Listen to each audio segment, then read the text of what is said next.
Nova Scotia.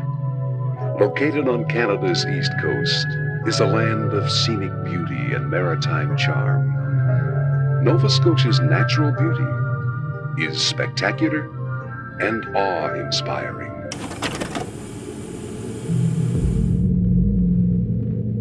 Walter Hubbell had found himself in Canada, looking to debunk a supposed claim of the paranormal. He was an actor by trade, but had taken a personal interest in the world of the supernatural. He had seen a close friend of his being taken advantage of by a series of people who claimed to be mediums, and he found that he had a knack for pointing out flaws in their claims.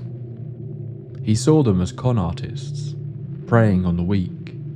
So when he found out about a story of a girl who was claiming to be haunted by several ghosts in Nova Scotia, his interest was piqued.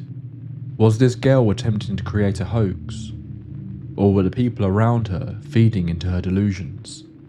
Either way, discovering this event was how he now found himself sat in the Teed family home on a summer afternoon with the girl in question, Esther Cox. Esther was sat in the parlour, writing a letter. She was in a bad way. What had started out as a series of odd occurrences had sprawled into a dangerous web of horror. But Walter had been communicating with these supposed spirits for a while now, and his prior skepticism had very quickly faded away. The spirits in the cottage seemed able to communicate through a few different methods. Sometimes their voices could be heard, strange little whispers on the wind. Sometimes they would communicate through Esther, but more often than not, the easiest way to speak with them was through knocks. 1 for no, 2 for unsure, and 3 for yes. Each of the supposed spirits had their own distinct style of knocking, and one, called Bob, could rumble the entire room with its loud bangs. Walter spoke out loud. He asked if any of the spirits were in heaven. A single knock was heard. No. He then asked them the next obvious question. Are you in hell? 3 knocks. Yes. Walter took a deep breath and asked, have you seen the devil?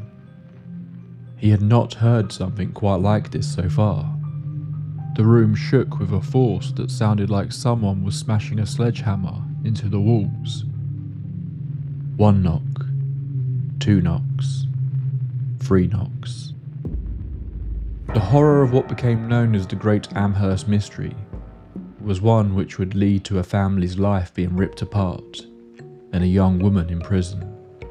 But is this a case of real paranormal phenomena? Or is there something much more human to blame? With how this story plays out, either option is equally horrific. Get yourself a warm drink, dim the lights and get comfortable. It's time for us to delve into the dark haunting of Esther Cox. Welcome to the Tape Library.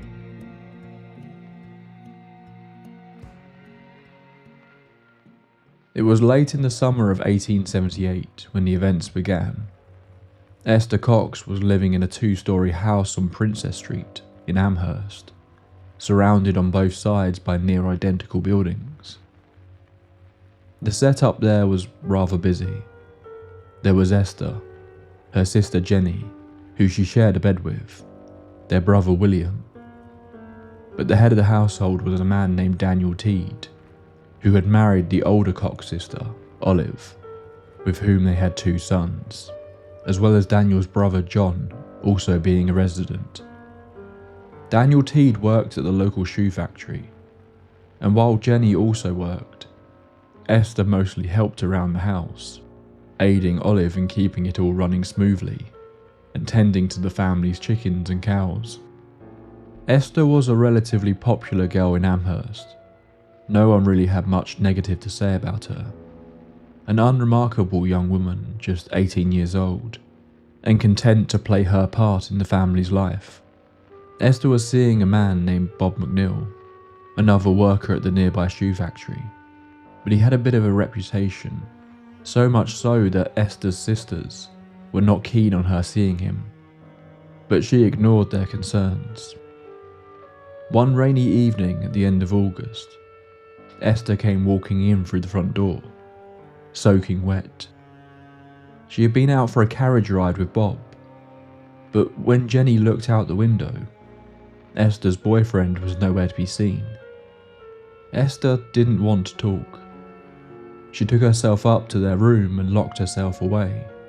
Clearly something had happened between the pair, but for the most part the sisters didn't want to pry, assuming the couple had been arguing. To be honest, they were quite happy to see the back of Bob. Esther wasn't very talkative over the next few days, and the family just gave her the space she needed. Jenny usually shared a bed with Esther, but for a few nights decided to sleep elsewhere. Although the faint sound of her sister sobbing at night gave her pause, she still thought it was clear that Esther wanted to be left alone. This continued for 1 week, when Jenny returned to their bedroom, putting out the oil lamp and laying down in bed in total darkness. The date was September 4th, a date both girls remember because Esther had asked Jenny what day it was, just as Jenny was on the verge of falling asleep. It was one of the first times that Esther had spoken in the last week. Jenny confirmed that it was, and told her sister to go to sleep. 10 minutes passed. The house dark and silent. Everyone tucked up in bed.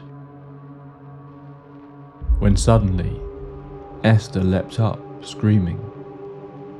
Jenny was startled awake and quickly lit the oil lamp. Esther was convinced that there was something in their bed. Both girls looked, assuming it was a mouse, but there seemed to be no sign of it. Jenny convinced Esther to go back to sleep, and put out the lamp once again. The following night, it happened again. A strange sound, the feeling of something moving in their bed. Both girls jumped out of the bed, trying to find the mouse, when Jenny thought it was coming from a box that was underneath it. Jenny pulled the box out and slid it into the center of the room, getting ready to open it to try and get the mouse, when something extraordinary happened. The box jumped up into the air. It was almost like it was floating, around a foot off the floor, before quickly crashing back down. Both girls froze, silent, unsure what they had just witnessed. Slowly, Jenny approached the box, set it right up again, and stepped back. Then it happened again, leaping a foot off the floor before coming back down. This time, they screamed. Quickly, Daniel Teed came running in to see what was going on. But when the girls told him, he simply laughed it off and told them to go back to sleep, assuming they were being silly. But the following morning at breakfast, the girls were still doubling down on the story, despite the rest of the family telling them they must have been mistaken. Later that night, at around 8:30 p.m, Esther took herself off to bed, complaining that she felt feverish. About an hour and a half later, Jenny came to bed. Esther was already asleep, so she once again climbed into bed with her sister. Shortly after this, Esther leapt out of the bed again, but this time it was different. She was stood in the middle of the room, screaming that she thought she was dying. Jenny lit the lamp and looked at her sister, initially assuming she was having a nightmare, but her appearance was startling. Her face blood red, and her eyes bulging out of her head, gripping the back of a chair so tightly her nails were digging into the wood. Jenny screamed for help. Olive came running into the room, followed by the men. They found Esther standing in her nightgown, looking terrified. As they asked her what was wrong, her face started to turn pale, nearly fainting. The family helped her back to bed. Esther sat on the edge of the bed, looking around the room silently, before suddenly jumping up again, screaming that she felt like she was about to burst. Olive was terrified. She thought her sister was going mad. But she was right. As Esther was complaining about feeling like she was swelling up, Daniel noticed that the girl's hands and feet were enlarged, and her skin was hot to the touch. Esther was screaming, grinding her teeth in pain. But before they could decide what to do to help her, they heard it. What appeared to be the cracking, loud sound of thunder, but with no rumble afterwards. The sound was so loud that Olive was convinced that the house had been struck by lightning and rushed to go and check her children. But there was nothing wrong with the house, and there wasn't a cloud in the sky.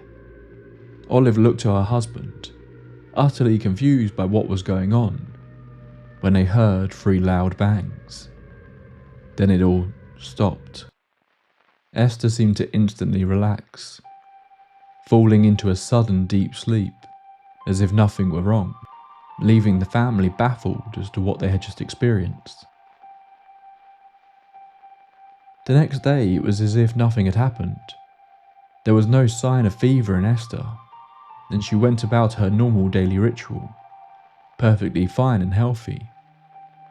The family couldn't explain it, but decided to keep it all to themselves for the moment. But 4 nights later, it would happen again.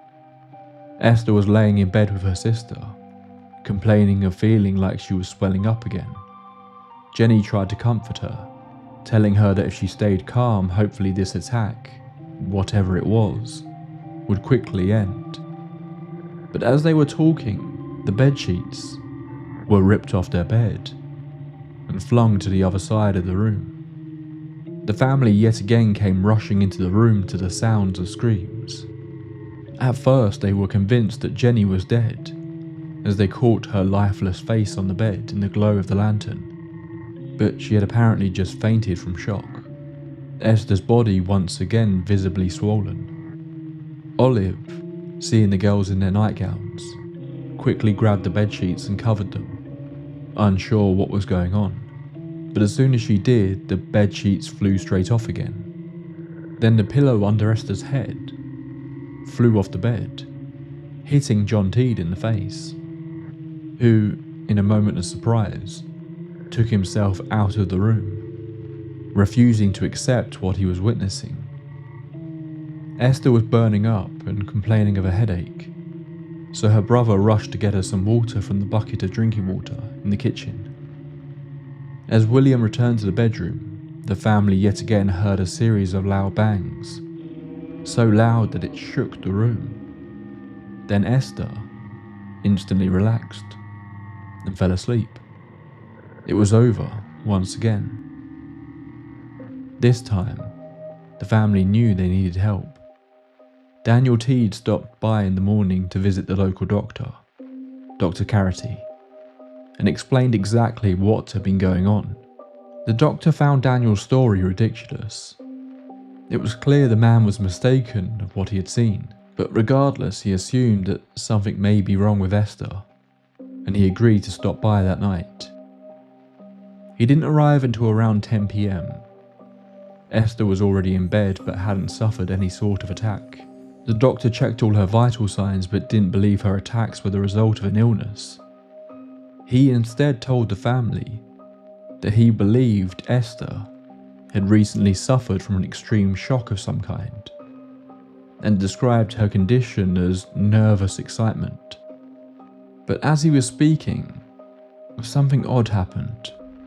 The pillow under Esther's head appeared to be pulled out, as though someone were yanking it, leaving just one corner under her head, before suddenly returning to its normal position.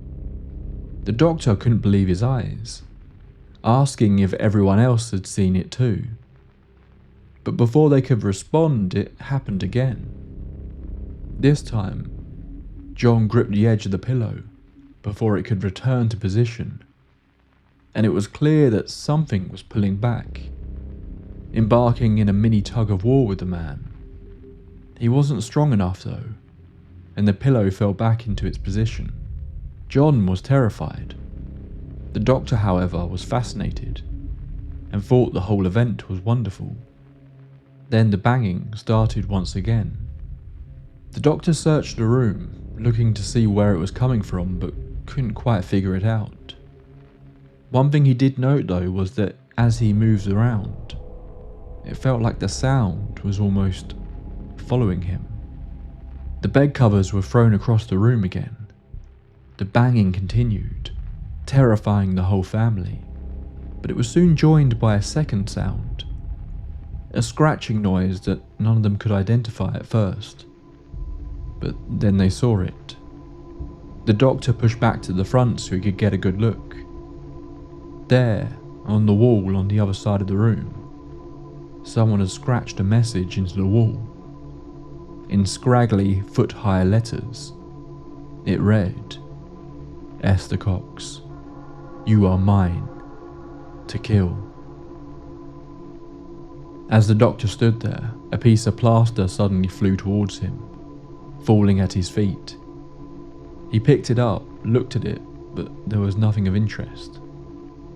As he placed it on the chair though, the ferocious banging began again, shaking the room. This continued for nearly 2 hours. Then it all went silent. Esther fell asleep and the doctor promised to return the following morning. When he did, he was surprised to find Esther going about her normal chores. At first glance, it seemed like the girl was absolutely fine. But as he watched her, he began to notice how nervous she was. The slightest little noise would make her jump. She was constantly looking over her shoulder. Esther went down into the cellar to fetch some milk, while Dr. Carity sat with Olive in the kitchen. When suddenly, Esther came running into the room, out of breath, yelling that there was someone in the cellar. Someone had thrown a piece of wood at her from the shadows. The doctor accompanied her back down the stairs and they searched. There was no one there. As they were about to leave, however, multiple potatoes were launched at the pair by an unseen force. The doctor quickly made his excuses and left for the day. When he returned that night, he did so with the intention of applying a number of sedatives to Esther. She had been complaining about her nerves, and specifically referenced the feeling that electricity was running through her body. This was quite a common theory regarding the paranormal at the time, and was the one that most seemed to run with for the events that were taking place in Amherst. The idea that this phenomenon was being created by electrical currents. They believed that this was very much something that science could explain. The doctor injected her as she lay in her bed, but shortly after the sounds began again, in more quick succession this time. A constant pounding sound. It sounded like it was coming from the roof. The doctor rushed outside to take a look. From out there, he said it sounded like someone was stood on the roof pounding it with a sledgehammer. It was dark, so he walked around the entire house, trying to get a good look at it in the moonlight. But he couldn't make out anyone up there. The sounds though were so loud that he could still hear them when he was 200 yards away, and this is when the family's problems really got worse. The next morning, rumours were spreading about the strange noises coming from the house. The doctor returned each day to care for Esther, but the banging began happening during the day, drawing attention from passers-by on what was a relatively well-trodden road in Amherst. Soon the press got wind of it and began printing rather sensationalised stories about what was going on. As the weeks passed, more and more people became interested in what was happening. The already busy Teed home was full of visitors each day, wanting to see Esther, wanting to hear the sounds. It was actually a Reverend Clay who visited the house during this time, that really began to push the idea of this being some sort of electrical phenomenon. That Esther was suffering some sort of nervous disposition, and that her body was acting almost like a battery. This electricity leaving her body was causing these bangs and the objects to move. Even stating at one point he witnessed a pot of cold water in the kitchen begin to boil all on its own. Both the doctor and the Reverend were clear. This was not a hoax, but that didn't mean it was the work of ghosts either. Although it wouldn't be long until whatever this was began to take on a personality.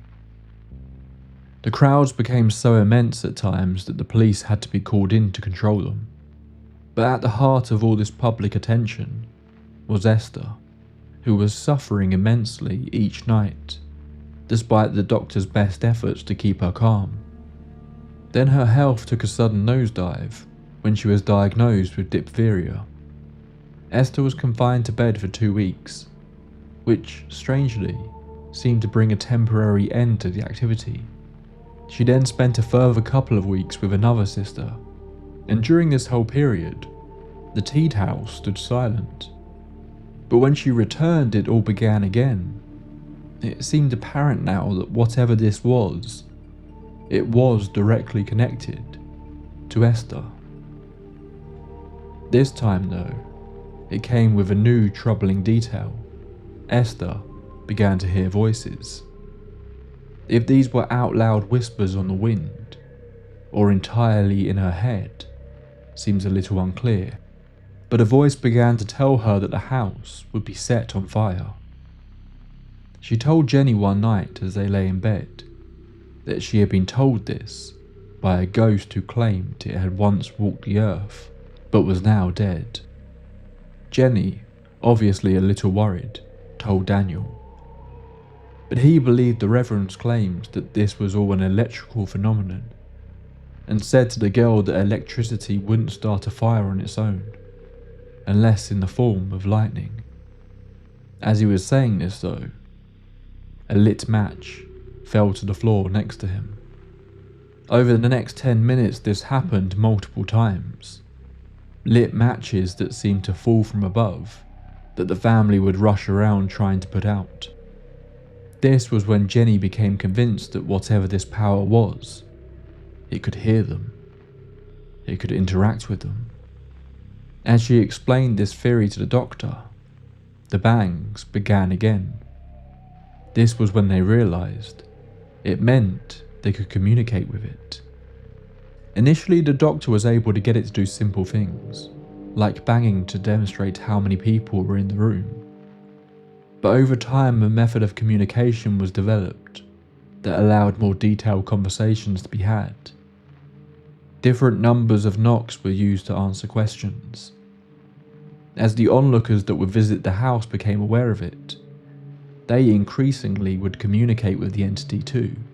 It even seemed to become capable of knowing things it shouldn't, such as the contents of their pockets, or even the dates stamped on their coins. Daniel at one point asked if the house would really be set on fire. The knocks came to signal yes. Less than 5 minutes later, a dress was found ablaze. 3 days later, Olive was working in the kitchen when she suddenly noticed smoke rising up from the cellar. No one was in there, but when she rushed down she found a bucket of wood shavings had been set alight. The water she had brought wasn't enough to put out the blaze, and she rushed out into the street screaming fire. Several men came running and were able to suffocate the flames with a rug. What had begun as a local curiosity was suddenly beginning to feel a lot more serious. Previously skeptical members of the community were slowly beginning to think this was real, that whatever this thing was, it had the intention of killing Esther. And if its primary method of doing this was fire, then the dusty, windy bay town of Amherst could easily be set ablaze under the right conditions if the Teed house burned. This sudden development in pyromaniac tendencies seemed to coincide with the phenomena taking on a darker turn overall. In the book on the case that we will discuss later, it suggested that at this time, Daniel Teed said the entity was torturing Esther in ways that were not fit for publication, leaving it up to the imagination of what these events could be. They now believed they were dealing with a spirit, and an evil one at that. One night the family were in the parlour when Esther suddenly stood, staring off at a wall on the other side of the room, before quickly falling to the floor in fright.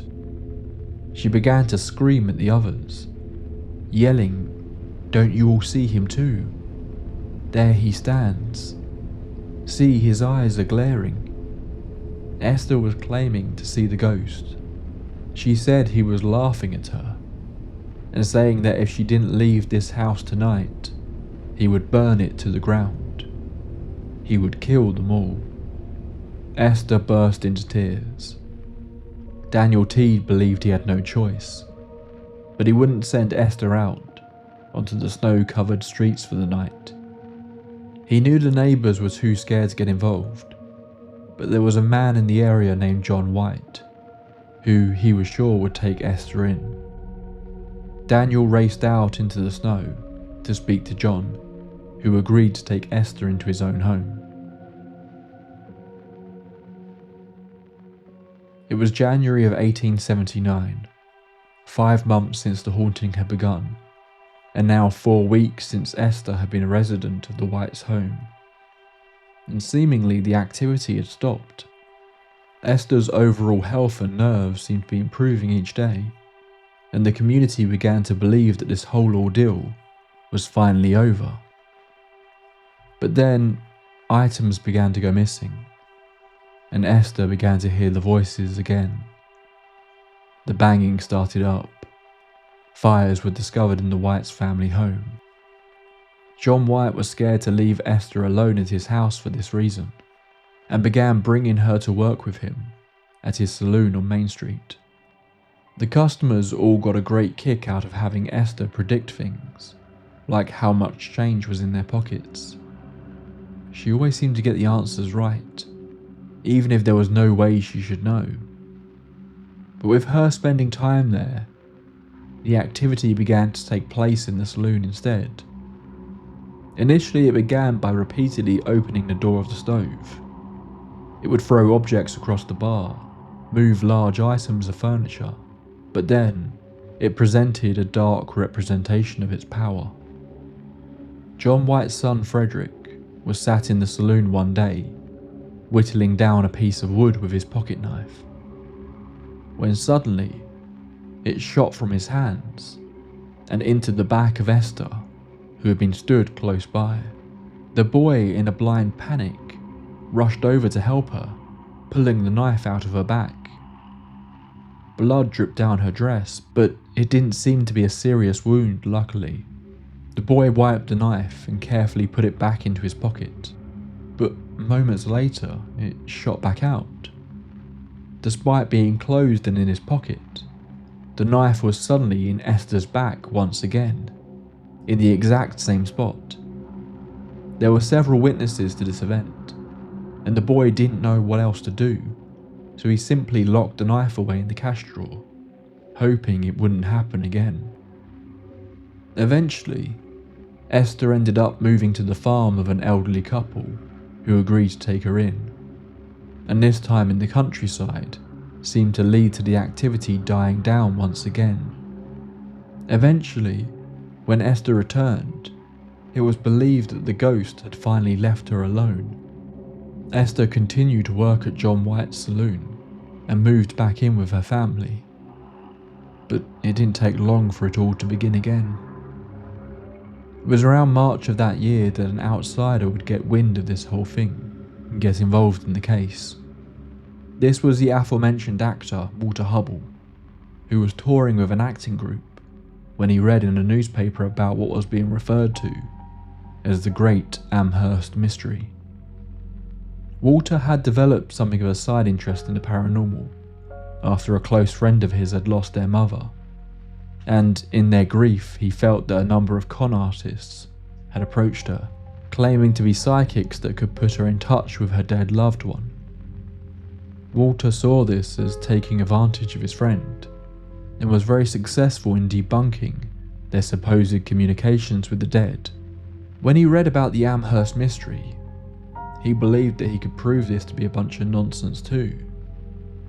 But he also believed that there was money to be made here.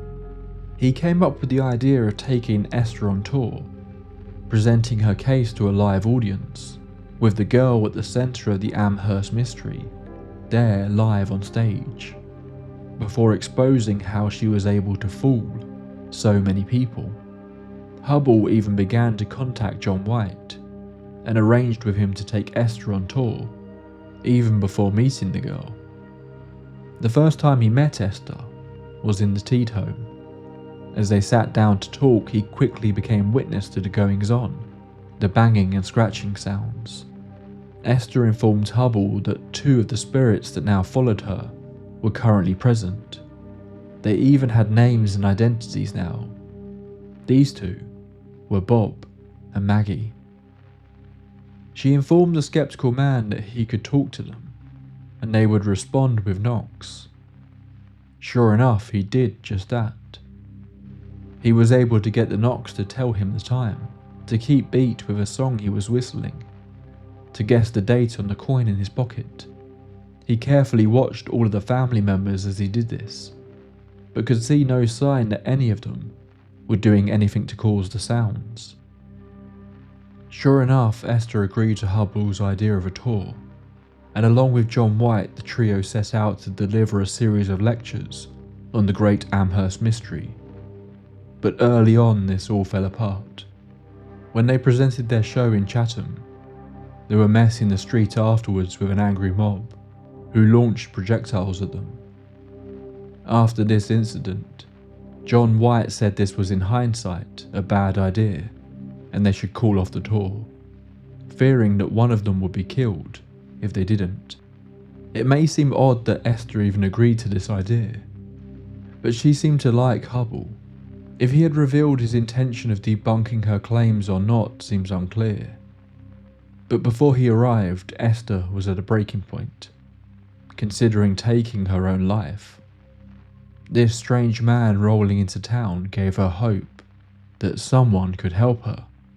Someone could explain all this, and maybe even bring an end to it. While his plan to monetize the situation had fallen apart, Hubbell was still fascinated by all of this, and arranged to stay with the family over the summer. Within 5 minutes of arriving in the Teed home to stay, his umbrella went flying through the air, and a carving knife narrowly missed his head. It appeared that whatever power was following Esther about was not happy that he was in the house. Over the weeks that followed, Hubbell became witness to a whole host of examples of the phenomenon. Objects would frequently be thrown around or moved, sometimes appearing to fall from the ceiling. The knocking sounds would be heard day and night. He often was able to communicate with them through this method, as others had done before. Fires broke out on numerous occasions. One of the weirdest encounters was when Hubbell began to hear what sounded like a trumpet being blown, but from seemingly no source.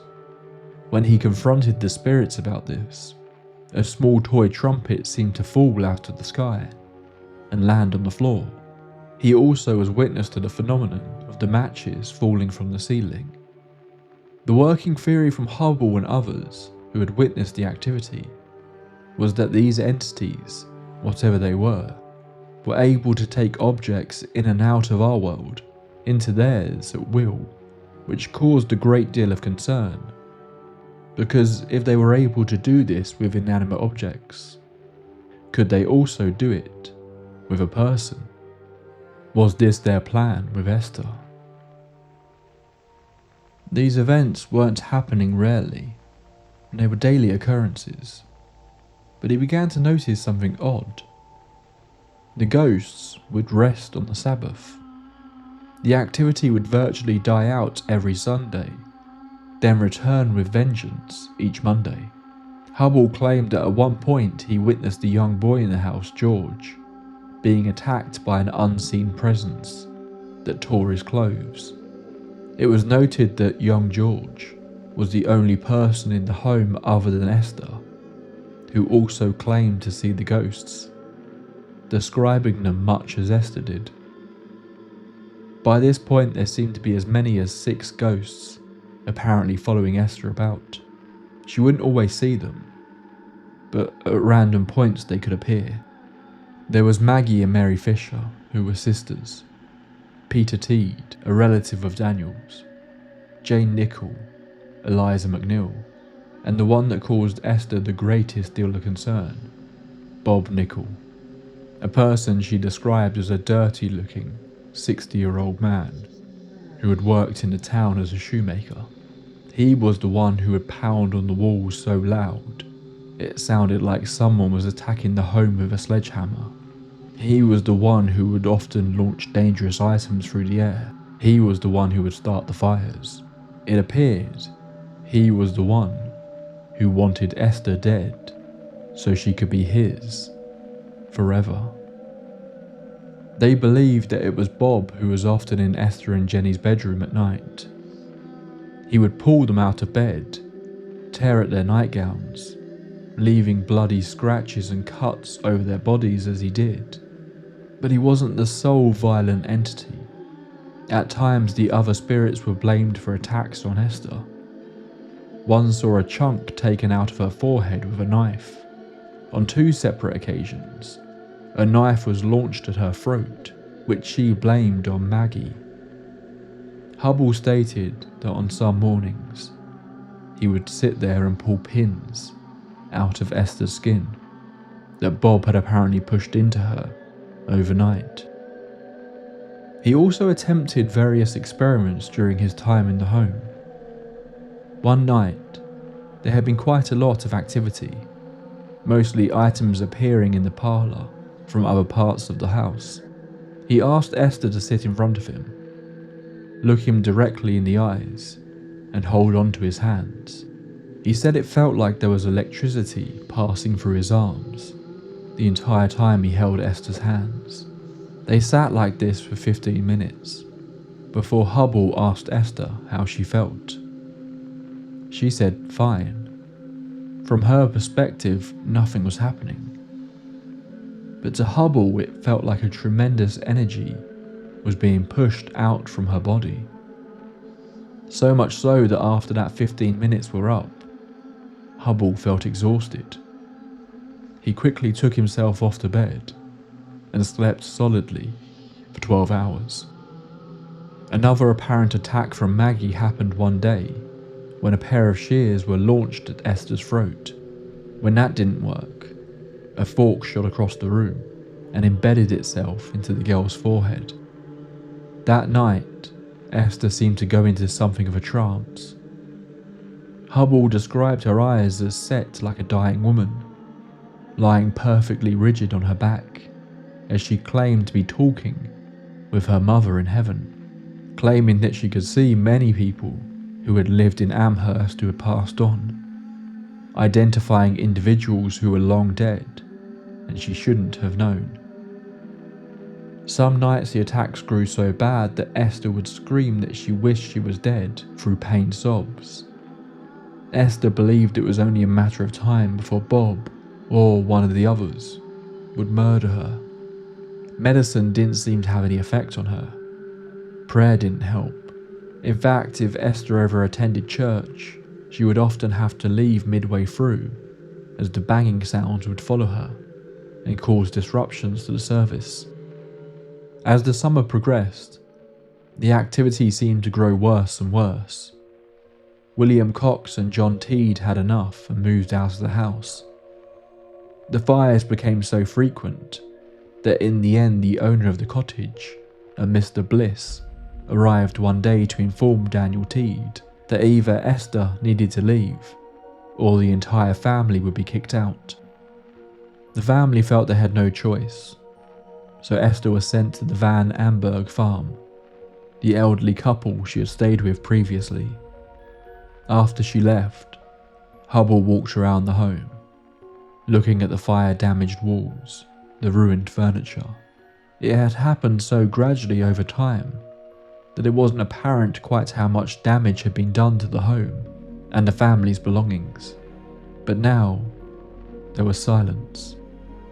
They tried to communicate with the spirits, but there was no knocks, nothing.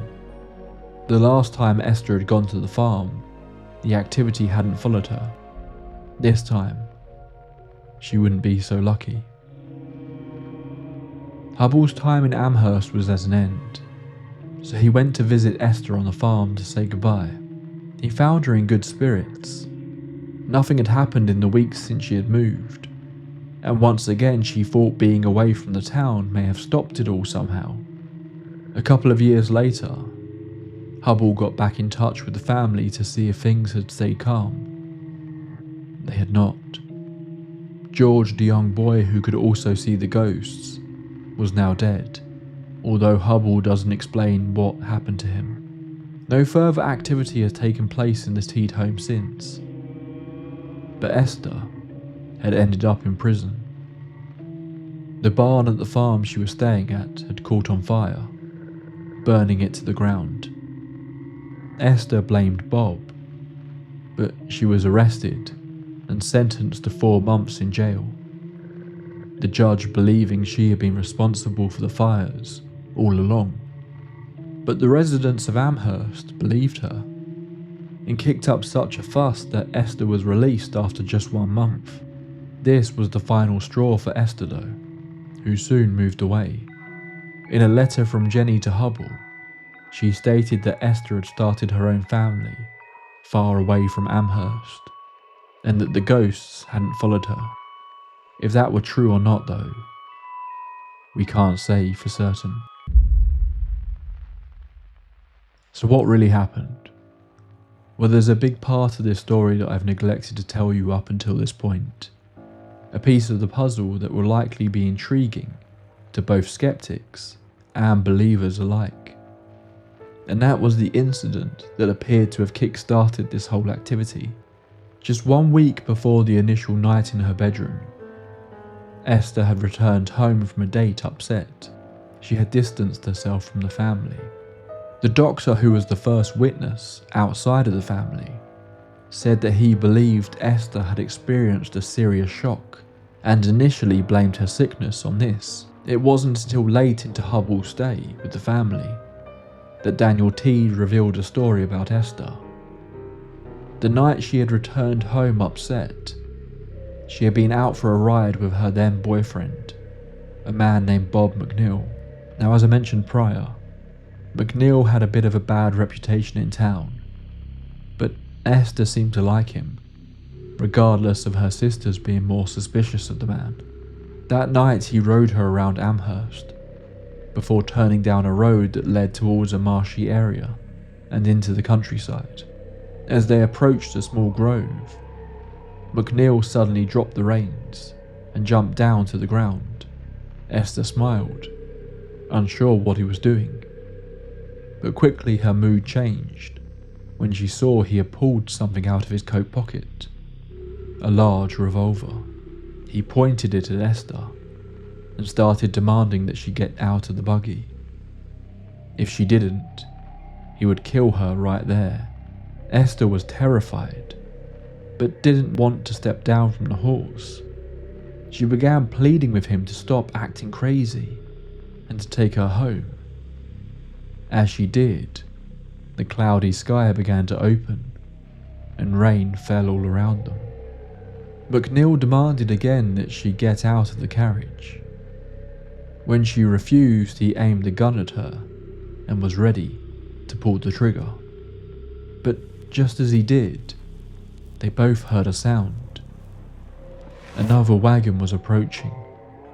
Without saying a word, Bob McNeil put his gun away, jumped back into the carriage and began driving home at an insanely quick speed. The rain drenched them both. McNeil was in such a hurry to get away that he didn't even pull the carriage's cover over them. He got to the cottage. Esther jumped out as soon as the horses stopped, and Bob McNeil rode off into the darkness, leaving Esther shaken and distraught. According to one source I read, when this story did finally get out, Bob, who also worked at the local shoe factory with Daniel Teed, was effectively run out of town. Esther's story was believable because it seems that Bob wasn't just seen as a womanizer. There had already been long-rumoured stories about his cruel side, with some even claiming that as a boy, he would skin cats alive. How aware Esther was of this backstory is unclear. Instantly, once this story is revealed, it becomes hard not to make the connection that the lead ghost that was apparently tormenting Esther was also called Bob. And one of the other ghosts that appeared later was also apparently a deceased relative of Bob McNeil's. Some began to suggest that Bob Nickel, the apparent ghost, was actually some kind of astral projection of Bob McNeil, that he has somehow worked out a way to torment Esther, ruining her life in a way he wasn't able to do physically. But the description she gave of the ghost Bob really didn't match up with the real Bob at all.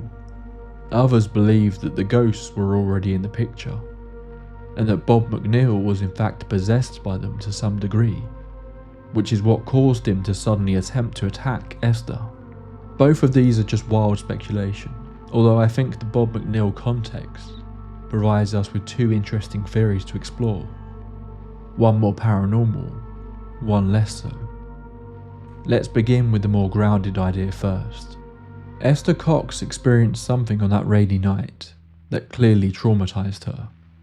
An experience she kept to herself for months. An experience she struggled to talk about. In one recounting I read, it seemed that this story initially came out after Esther spoke to the doctor while in some sort of trance, even claiming to not remember telling him after the fact, as if the paranormal events gave her a way to express what happened without having to say it herself, in a way at least. Obviously, we're talking about a girl in a fairly small Canadian town in the 1800s here. Knowledge about mental health wasn't something that was studied to the same level it is today. Most people today would likely assume that the claims that Esther was making was due to shock and trauma, that she was unable to process these emotions, and began to act out by making up wild stories, stealing items, banging on walls, and even starting fires. But, of course, this doesn't really match up with the events of the Amherst Mystery, as have been described. Seemingly there were plenty of witnesses and events taking place that Esther couldn't have possibly been responsible for. But we need to be careful here, because as is often the case, you have to question how much of this story we can believe. All the information that is available on the Amherst Mystery comes from just a few sources. Newspaper reports of the time, they come across as fairly sensationalist. Then there is a write-up from the American branch of the Society for Psychical Research that attempted to debunk the events, but was filled with numerous errors that make it equally tricky to take too seriously. Then we have our main source, the Great Amherst Mystery by Walter Hubbell. While Hubbell claims that his initial aim was to disprove the activity, he is pretty open about the fact that he intended to make money from this whole thing. Who is to say that after the failed tour, he saw more money in the idea of a book, and instead decided to lean into the horror rather than away from it, to sensationalize Esther's story to sell more copies. A few of the family members claim that Hubbell's book isn't entirely accurate, that he has dressed up some events to make the book more sellable. What exactly they are referring to has seemingly not been explained in detail, although they did make the point that what took place was real, just that Hubbell's recounting was more fantastical at times. I do wonder if this is maybe referring to his time staying in the home, where Hubbell kept journals of the apparently high volume of events that were taking place. In the early story, the events seem a bit more spaced out, but then drastically ramp up when Hubbell is present. But it all leaves this horrible taste in the back of my mouth.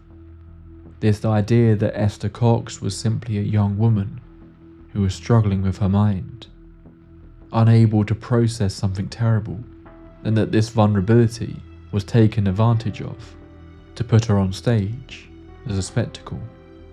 But of course we have the other side of the coin, the paranormal explanation. I don't really want to explore the idea of this being a haunted house story as such, because that doesn't seem to match up to what we normally see there. This all began after a very specific incident, but there are so many connections in what happens to other cases we have covered.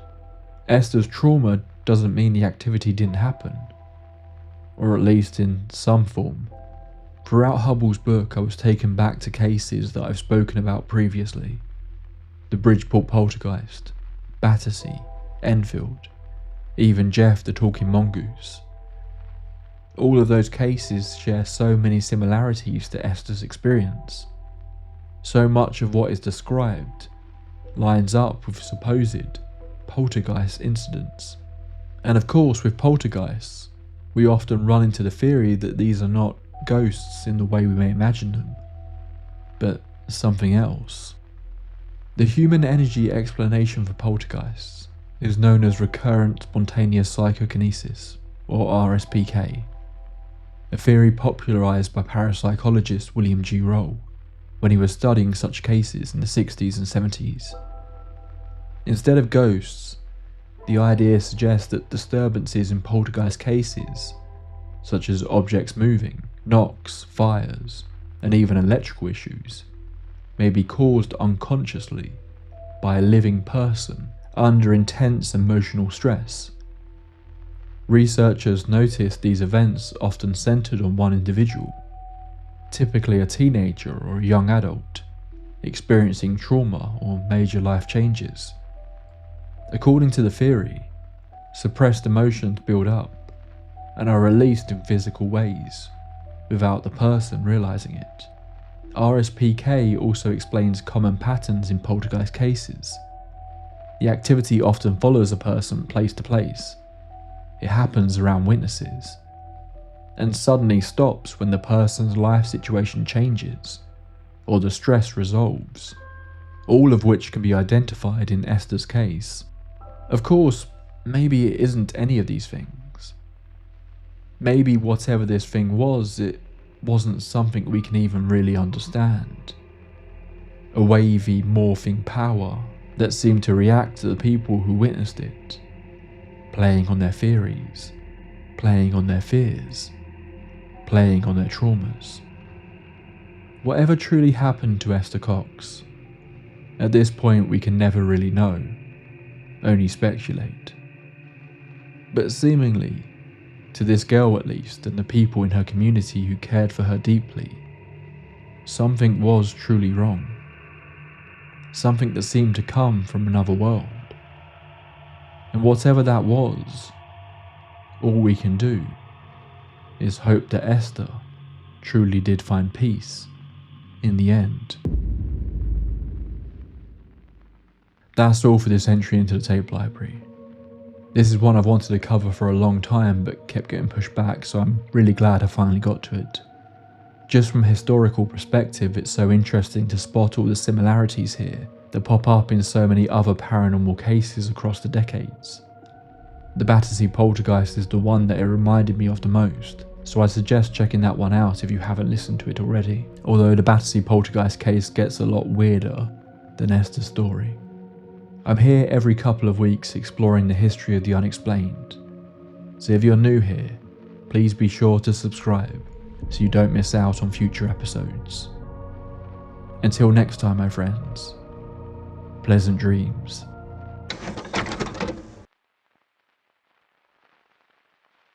This episode was made possible by my supporters on Patreon, who allow me to focus on bringing you all stories I find fascinating, rather than what I just have to guess the algorithms will like. So it's time to shout out those people who support the show directly. First up, our tape library archivist Julian M. Eulanthus Blood.